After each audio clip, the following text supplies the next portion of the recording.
Leetcode problem 217 contains duplicates. Given an integer array nums, return true if any value appears at least twice in the array, and return false if every element is distinct.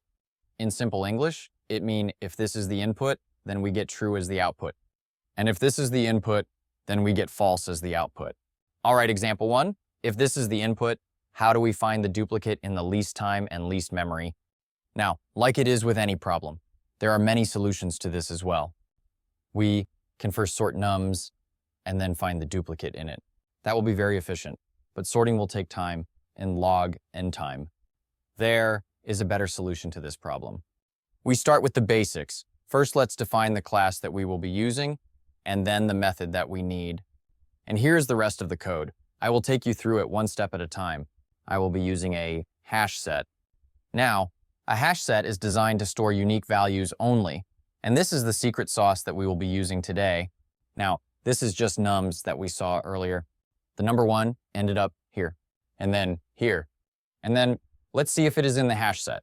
Nope, the hash set is empty right now. Since it is not there, we move on. Since 1 was not in the hash set, we can go ahead and add 1 to the hash set. Then we go back to our nums and get 2 this time around. Then 2 comes here. Then we check the hash set for 2 this time around. Since 2 is not there, we add it to the hash set. Then we repeat the same process for 3. Boom, boom, boom, boom. And now for the last one, 1 comes here. And yes, since there is a 1 there, it returns true. Otherwise, it would have returned a false. Time for an interview question. What is the time and space complexity for this code? Well, let's figure it out together. The time complexity for a hash set is big O of 1. So if we search a hash set, it is big O of 1.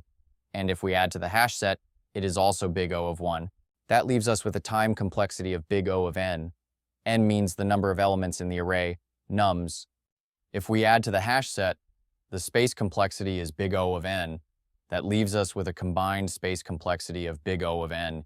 And there you have it. If you want to learn more about coding or AI, hit me up down below in the links. Thank you and hope you have an amazing day.